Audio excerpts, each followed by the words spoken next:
beázik a cseréptetőnk, miket tudunk használni ahhoz, hogy megszüntessük házilag a beázást. Tegyük fel, hogy mondjuk egy kémény mellett, vagy akár egy tetőablak mellett ázik a cseréptetőnk. Ugye először is szemrevételezéssel megnézzük azt, hogy nem-e esetleg egy fedőelem van eltörve, vagy valami konkrét sérülés nem látszik rajta.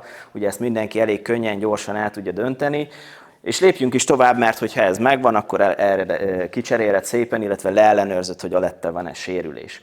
Hogyha alatta van sérülés, vagy mondjuk szemmel látható sérülés nincs, akkor jellemzően ugye az alátét héjazatot, alias tetőfóliát és alkatrészeit kell javítanod, vagy pedig a tetőfóliának és az áttörésnek a kapcsolatát kell, hogy újra elkészítsd. Mire lesz szükség hozzá? Ugye tetőfóliára jó minőségű, mi szeretjük a ragasztószalagos tetőfóliát használni.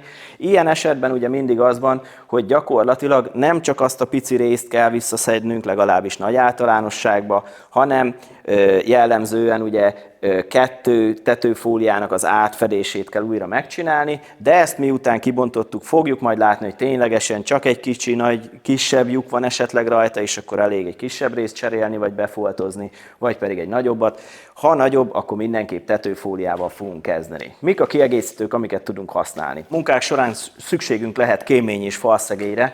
Ez egy olyan alumínium betétes, öntapadó anyag, amelynek egyik oldala színes, ez most éppen egy fekete, tehát antracit fekete tetőkhöz kiválóan alkalmazható. Itt látható, hogy itt az öntapadós réteg, és ez arra hivatott, hogy a cserepet és például a kéményszegélyt kiválóan össze lehet vele ragasztani, és vízmentes réteget fog nekünk biztosítani. Spicert elfelejtettük ide készíteni, de se baj, van itt nekünk 2 méretbe is, attól függ, hogy mennyire rakoncátlan, hogyha nagyon-nagyon erőszakosak akarunk lenni, akkor tudunk használni ilyen egészen nagy spicert is, amivel minden egyes tetőlécet szépen vissza lehet szedni.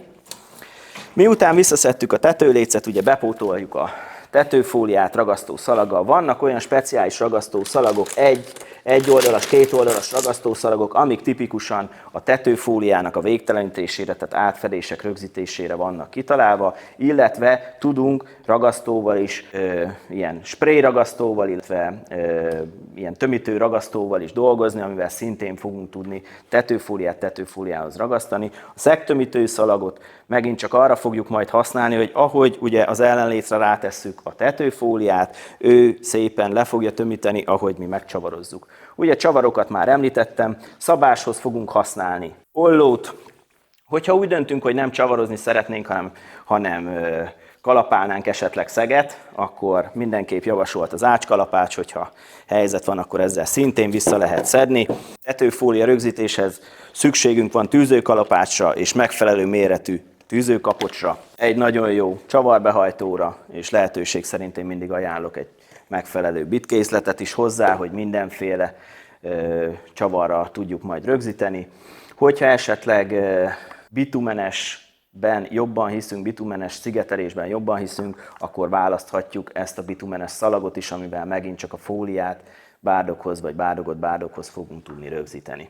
Nagyjából ezek azok a dolgok, és kicsit bővebben beszélek majd, hogy hogyan kell ezeket használni egy következő videóban.